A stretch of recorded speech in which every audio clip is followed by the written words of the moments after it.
Hi, welcome back to Al's Kitchen. This week I'm going to be showing you how to do a nice BIR style chicken bhuna. I'm going to take you through the process of cooking the bhuna, as well as give you helpful hints and tips on how to make the bhuna a regular one and also a Naga one, so going down the hot end of the scale, showing you what chilies to use and when to add them in the curry. Let's check out all the ingredients. Okay, so starting with our spice mix here, I have half a teaspoon of ground cumin, and I have a teaspoon of mild Madras curry powder and half a teaspoon of coriander powder. Here I have a third teaspoon of turmeric powder, half a teaspoon of sugar just to balance the spice, give you like slightly sweet edge.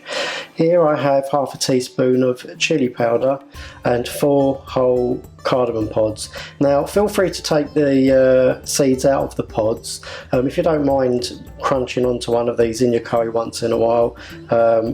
Some people like that, just leave them as they are and just cook them in the curry. And here I have half a teaspoon of fenugreek leaves, also known as Methi. Here I have a tablespoon of fresh garlic and ginger paste. Here I have half a teaspoon of garam masala. Okay, so in the bowls I have half a fresh onion here.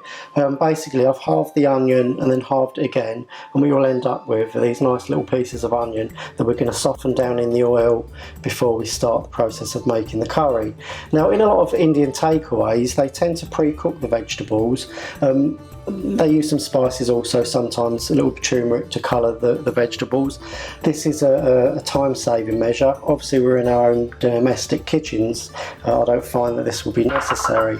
I've done the same with half a green pepper here. Again, I've halved the pepper and made some nice little green pepper cubes.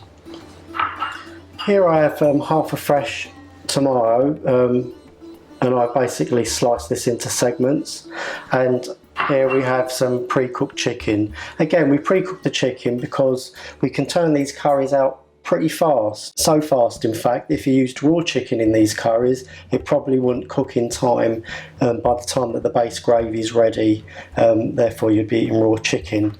So we pre-cook the chicken. Please watch my pre-cooked chicken video. This is another technique that's done in a lot of BIR restaurants. If you haven't heard the term BIR before, it basically means British Indian restaurant, because the curries that we cook, or the curries that I cook, are not authentic Indian. They're basically accustomed to suit our taste here in the UK. Anyway, so let's get started with the curry. Of course you will always be needing some of this golden elixir. This is base gravy. If you haven't heard of base gravy before, please watch my base gravy video. This is the base of the BIR curries that you can buy in Indian restaurants, and this is one of the reasons they can turn curries out so quickly, is because this lovely savoury base has already been prepared in advance. If you want to try a really hot chicken bhuna, why not source some nice fresh Bhut Jolokia Naga chilies, dice one up and add it to the curry. If you like, you can add it alongside some extra hot chili powder for an extra strong hot kick. Well, I'm just going to be using some normal vegetable oil here. Feel free to use whatever oil you prefer. Okay, so in go the onions and the pepper.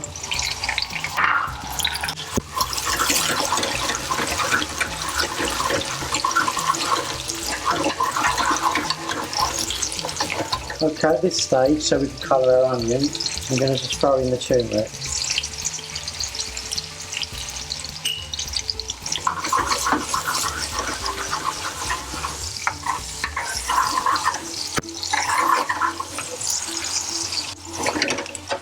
Okay, so now I'm going to put in the ginger and garlic paste. Always remember guys, to stop your curry from burning, if they do burn, just feel free to add just a tiny drop of base gravy.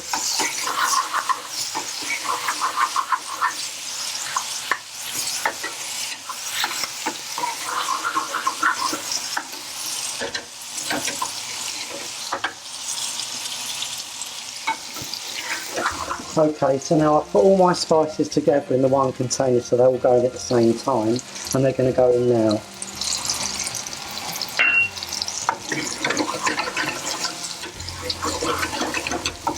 So we're just going to release the oils from all of these spices. Usually takes around 30 seconds. Just going to add a tiny amount of base gravy to loosen things up.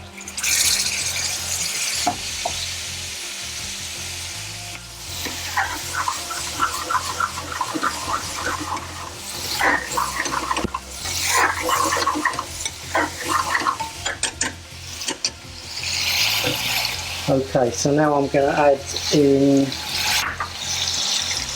the fenugreek and 1 ladle of base gravy. That's about 150 ml.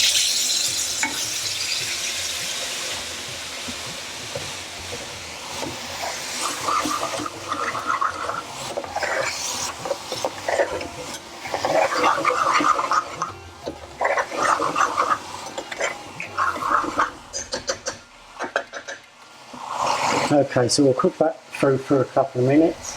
So when I added those spices in, guys, that was the time to add in your Naga chili if you wanted Naga heat.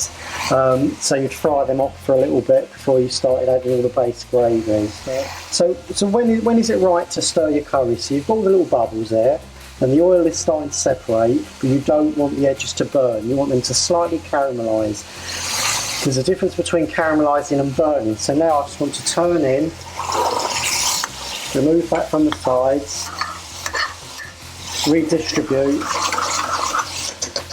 Right, now I'm going to add my pre-cooked chicken.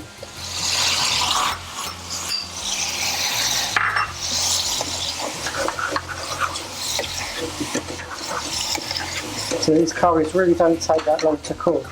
It's all pretty much over in a flash.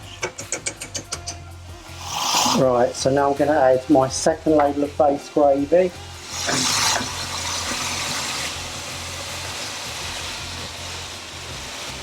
Just a touch more.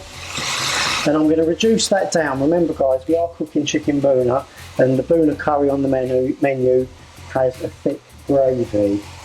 So let's just turn that in. So we want to reduce all the water out of the base gravy, and what you'll be left with is a nice thick sauce.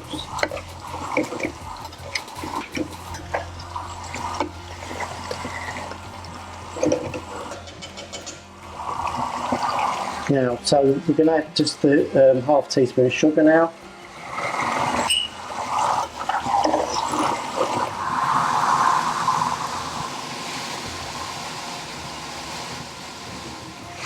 So now let's add our pre-chopped tomatoes.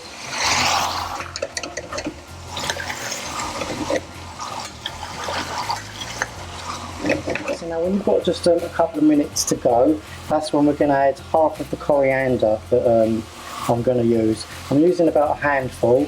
Half of that's going to go in now. But the thing with coriander, you don't want to cook it too much. If you overcook coriander, basically it loses its flavour. Yeah. So coriander in.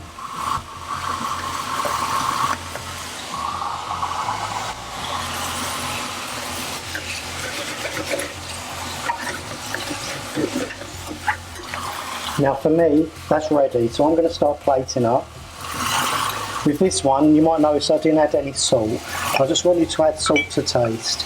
I'm just going to add a pinch of salt, and I think that'll be plenty. So let's turn this off and get ready to plate up. So I'm going to serve the Bhuna in a nice Indian handy. I buy these in London, in Asian areas. They're usually about, I don't know, between 6 to 10 quid. You can also buy them on the internet. Pretty authentic. So the sauce is thicker than usual, guys. This is the nature of a Bhuna. I hope you make this one. I hope you enjoy it. And please give me some feedback and tell me what you think. And just garnish that with some coriander. Let's dig into this. Oh god, this really is good. Please give me feedback in the comments section below. If you haven't already subscribed, please subscribe. Give me a good thumbs up. I love you all. See you next week.